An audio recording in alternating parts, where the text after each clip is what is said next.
Hello बच्चों, नमस्कार। मैं आशीष सर एक बार फिर से आपके YouTube चैनल गुरु ज्ञान आशीष में आपका हार्दिक स्वागत करता हूं। प्यारे बच्चों, आज हम जानेंगे एक चैप्टर जो आपका है छंद। छंद के बारे में जानेंगे। छंद के कितने पारिभाषिक शब्द बन सकते हैं, अर्थात छंद के प्रकार के बारे में जानेंगे। छंद के जो प्रमुख भेद हैं उन भेदों को जानेंगे और उन भेदों को ट्रिक के माध्यम से जानेंगे। तो प्यारे बच्चों, आज हम जानते हैं छंद क्या होती है। तो छंद का शाब्दिक अर्थ होता है आच्छादित करना, ढकना। अर्थात क्या आच्छादित करना, ढकना? तो नियमों और कानूनों से, यानी नियमों से। छंद में जो नियम है उन नियमों से क्या करना, काव्य को आच्छादित करना ही कहलाता है आपका छंद। तो देखेंगे प्यारे बच्चों, ये जो छंद है आपका वो क्या है। तो छंद कहते हैं आच्छादित, अर्थात किसको आच्छादित करना? काव्य को आच्छादित करना, काव्य को ढकना। किससे? छंद के नियमों से।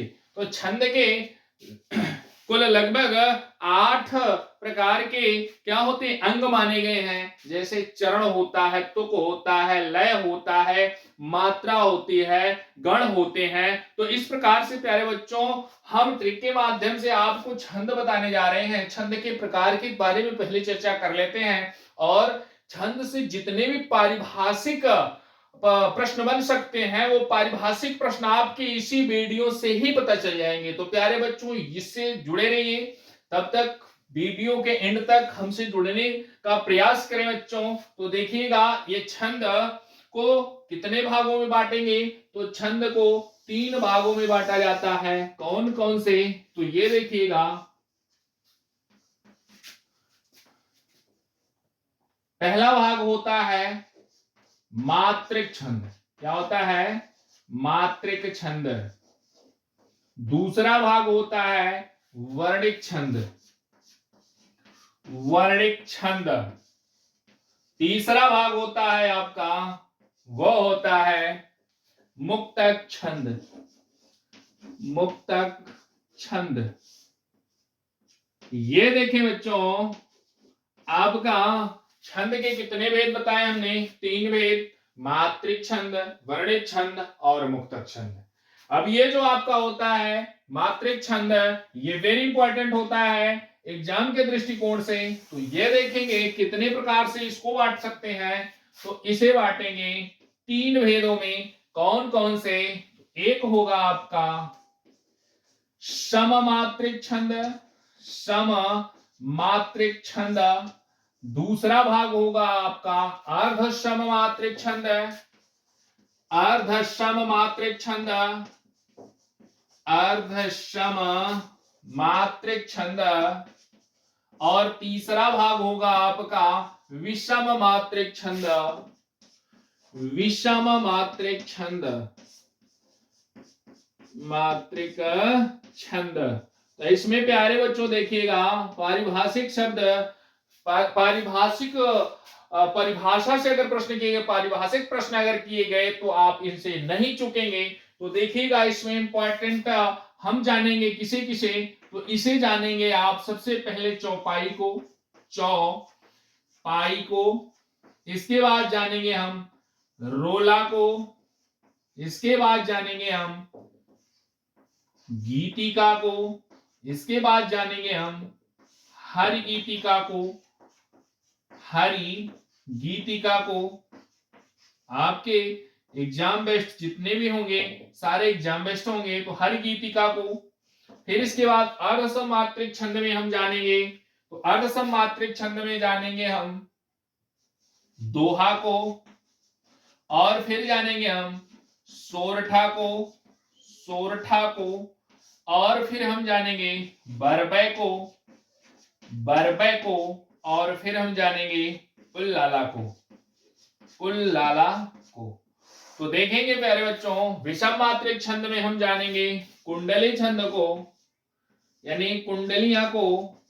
और फिर हम जानेंगे छप्पय को, छप्पय को जानेंगे। तो प्यारे बच्चों, ये पहले हम आपको बता देते हैं मात्रिक छंद जो होते हैं ये 3 भागों में बंटते हैं। सममात्रिक छंद उसे कहा जाता है जिसके प्रत्येक चरण में समान मात्राएं होती हैं। अर्ध सममात्रिक छंद उसको कहते हैं जिसमें आधी मात्राएं समान होती हैं, और विषम मात्रिक छंद उसमें कहते हैं, उसको कहते हैं यानी उसमें न तो अर्ध न तो सम, अर्थात वो दो छंदों से मिश्रित होता है, इसलिए वो विषम होता है।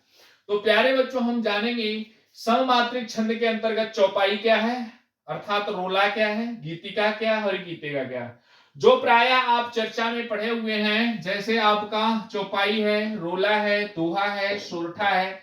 इसके अलावा जो भी छंद हैं उनसे पारिभाषिक प्रश्न किए जाते हैं, तो आपको उत्तर देने में कठिनाई होती है। आज के बाद उत्तर देने में कठिनाई नहीं होगी, या आपको वैसे भी एग्जाम आप देते हैं जिसमें लिखना होता है परिभाषा, तो परिभाषा आराम से आप बना कर भी लिख सकते हैं।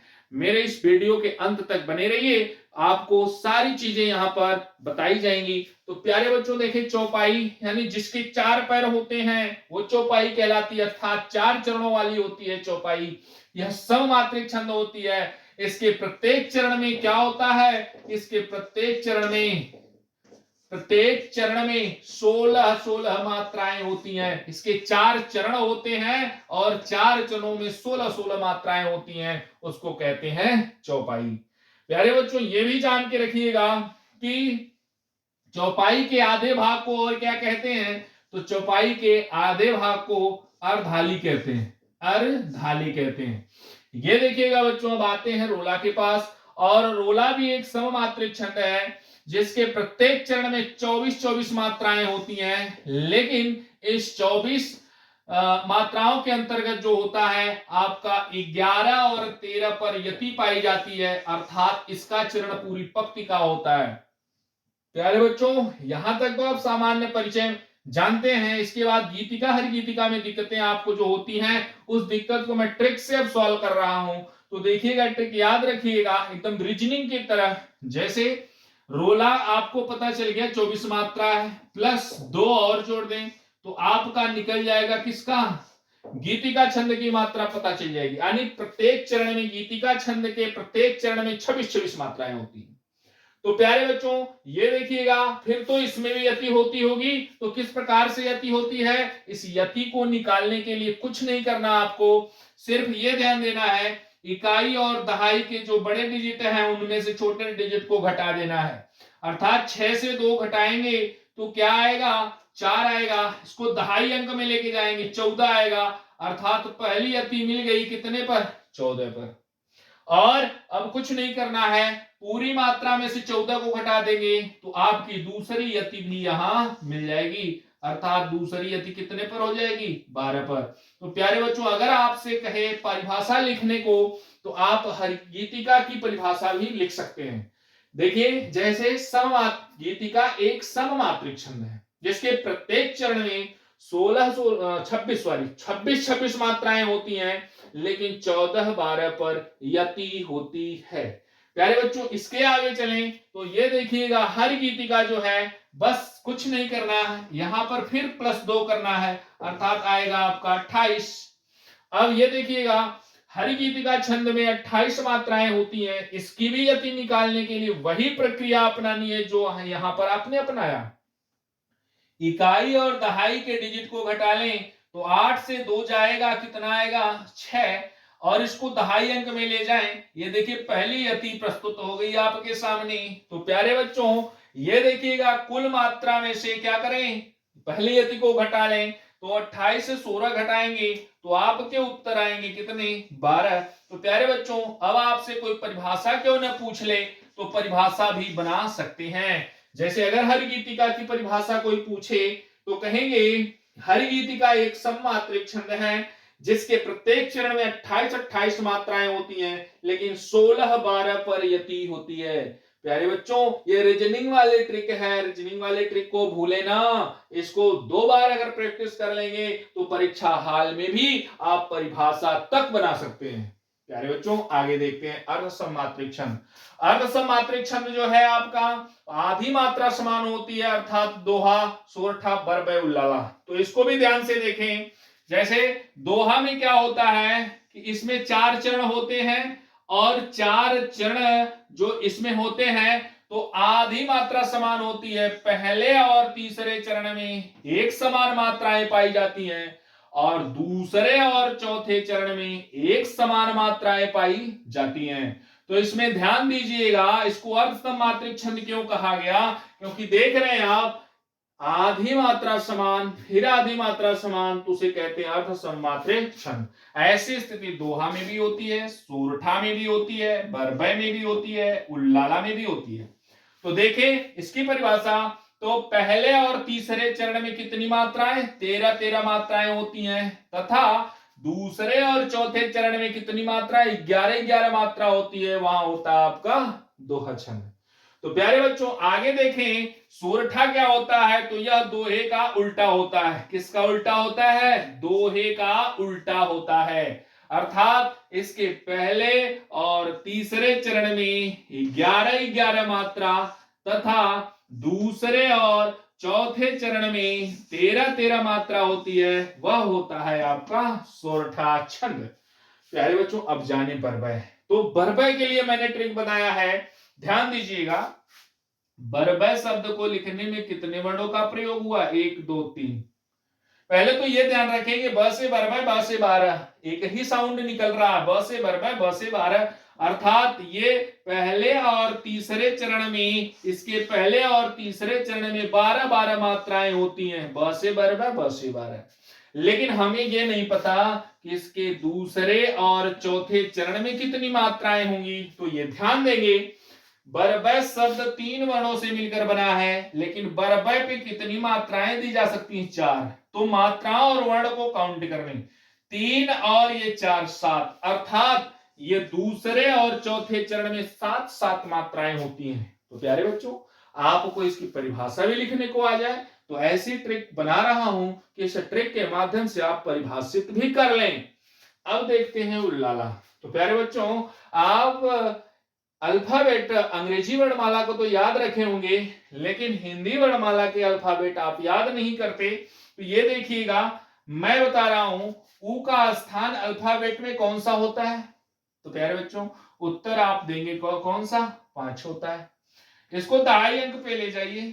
अर्थात उल्लाला छंद में पहले और तीसरे चरण में 15 मात्राएं होती हैं। देखें ध्यान से, उल्लाला छंद में पहले और तीसरे चरण में 15 मात्राएं होती हैं, लेकिन दूसरे और चौथे चरण में निकालने के लिए आप ध्यान देंगे कि दूसरे और चौथे चरण में मात्राएं निकालने के लिए ये ध्यान देंगे, मेरी ट्रिक याद रखिएगा। जैसे ये ल किस स्थान पे आ सकता है, तो आपका उत्तर होगा 28वें स्थान पे आ सकता है। अर्थात आप 15 से क्या 28 से 15 क्या करें, घटा दें, आपका दूसरे और चौथे चरण की मात्रा पता चलेगी, अर्थात होगा आपका उत्तर 13।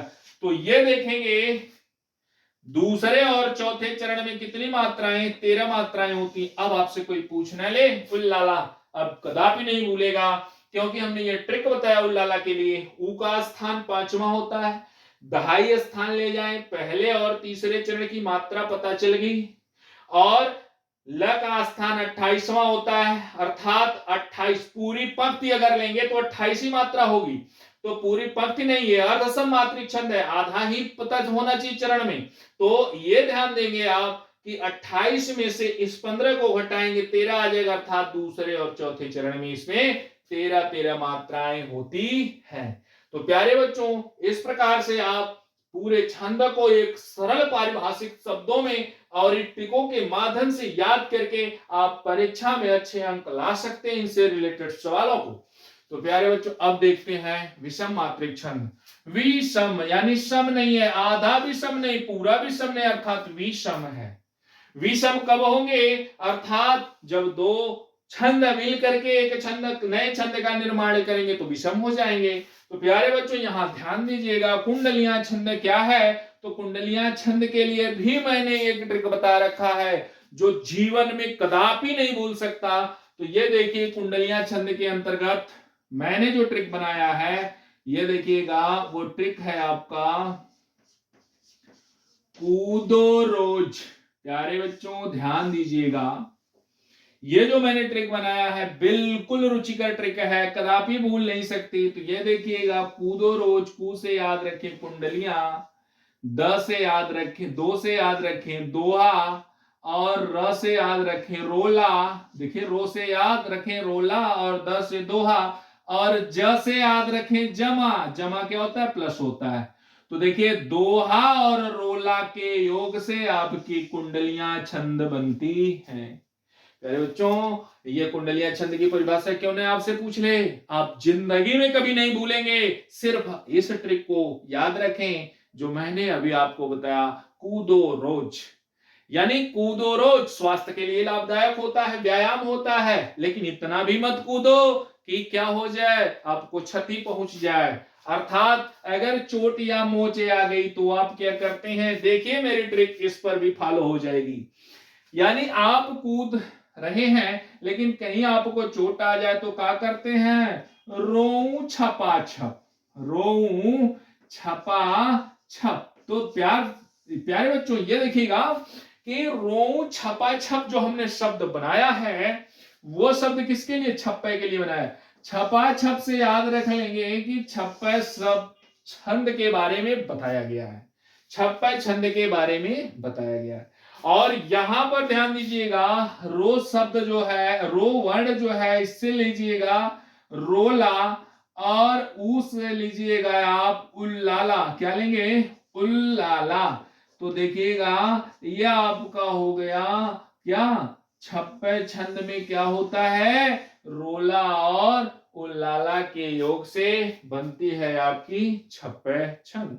तो प्यारे बच्चों, इस प्रकार की ट्रिक है कि आप इसकी परिभाषा भी लिख सकते हैं। जैसे आपसे पूछे कुंडली छंद किसे कहते हैं, तो आप देखिएगा इस ट्रिक को याद रखिए, कूदो रोज, कू से कुंडलियां, दो से दोहा, रो से रोला, ज से जमा, अर्थात दोहे और रोला के जमा होने से, योग से कुंडलियां छंद का निर्माण होता है। यह एक विषम मात्रिक छंद है।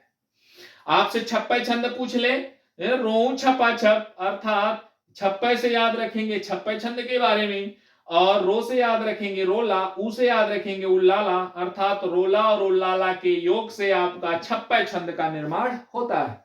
तो प्यारे बच्चों, इस प्रकार के ट्रिक का आप 1 से 2 बार केवल प्रयोग कर लें, लिख करके इसे प्रयोग कर लें, तो आपसे अगर छंद से पारिभाषिक प्रश्न कर दिए जाएं, परिभाषा से रिलेटेड प्रश्न कर दिए जाएं, तो आपके कदापि गलत नहीं हो सकते। तो प्यारे बच्चों, इस चैप्टर को विस्तार से फिर कभी आपसे चर्चा करेंगे, उदाहरण लेकर एक एक उदाहरण के बारे में बताएंगे। लेकिन आप जो मैंने आपको आज ये ट्रिक बताई, इसको क्या करिएगा, 1 से 2 बार रिवीजन कर लीजिएगा और इसे फॉलो करके देखिएगा किसी भी उदाहरण में कि यह हमारा जो जितना भी मैंने आपको बताया मात्रा गणना, यह सही है या गलत, ये जरूर कमेंट करिएगा। प्यारे बच्चों, वर्णिक छंद, वर्णों की गणना होती है। तो यहां पर जो गण होते हैं 8 गण होते हैं। इसके लिए क्या होता है, याद करना होता है आपको, यमाता, राज, भान, सलगा, सलगा। यहां पर जो लगा वर्ण होता है यह गण बनाने के लिए होता है। तो ये प्यार से देखिएगा आप इसको कि यह माता, यह पहला गण हुआ, माता रा, ये दूसरा गण हुआ, यह तीसरा गण हुआ, ताराज, ये चौथा गण हुआ, राजभा, ये पांचवा गण हुआ, भान, छठा गण हुआ आपका भानस, और सता गण हुआ नसल, और आपका 8वां गण हुआ सलगा। तो ये जो है गण बनाने के लिए प्रयोग होता, बाकी एक एक वर्णों से सभी गण को निकाला जा सकता है। और प्यारे बच्चों, इसमें देखिएगा मुक्तक छंद, यहां पर देखिएगा ध्यान से कि मात्रिक छंद में मात्रा गणना होती है, मात्रा छंद में सिर्फ ये और ये प्रयोग होता है, अर्थात एक मात्रा, दो ही मात्रा होती है। इसे लघु कहते हैं और इसे गुरु कहते हैं। तो प्यारे बच्चों, ये देखिएगा वर्णिक छंद है, तो वर्णिक छंद में क्या होता है, वर्णों की गणना होती है। और मुक्तक छंद मुक्त है, न तो आपका मात्रा गणना करना है, न तो वर्ण। अर्थात सूर्यकांत पाठी की निराला के जो है कविता में देखें, जूही की कली में इसका प्रयोग सर्वप्रथम किया गया है। तो प्यारे बच्चों, ये देखेंगे छंद के अंतर्गत जो भी हमने आपको बताया है, 1 से 2 बार प्रयास करके देखिएगा, ये सारी पारिभाषिक प्रश्न आप कर ले जाएंगे। प्यारे बच्चों, इस प्रकार की वीडियो के लिए अगर आप को और भी वीडियो इस प्रकार की चाहिए तो आप मेरे इस चैनल को गुरु ज्ञान आशीष को लाइक शेयर सब्सक्राइब करें और अपने मित्रों के पास शेयर करें। जो भी आपको ये दिक्कत हो रही हो उसके लिए कमेंट करें। धन्यवाद।